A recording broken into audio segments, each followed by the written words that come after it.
everyone, this is Dr. Patel. Wanted to make sure you're staying safe and healthy during this time. We wanted to go over a few tips to keep your teeth nice and clean for when we can see you again. First and foremost, make sure you have a good toothbrush. Change out the brush tip or the brush at least every 3 to 4 months, or if you're sick, you can change it out as soon as you feel better. Make sure you're brushing for 2 minutes, 2 times a day in circular motions, and don't forget the back and sides of your teeth. Another important part about dental hygiene is flossing. Make sure you're getting in between all of your teeth and getting rid of all that food that could be stuck in there. With kids, you want to make sure you especially make brushing fun, just so that they can get involved and it is fun for the whole family. All right, let's put on our toothpaste. No, let me put on. We usually recommend a small pea-sized amount. Okay, now let's close the lid. No.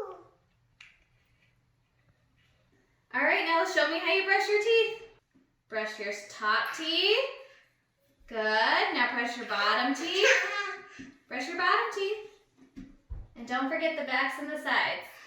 All right, Sean, good job. Give me a high five. All right, keep brushing fun and enjoyable for the family, and we hope to see you guys soon. Say bye-bye.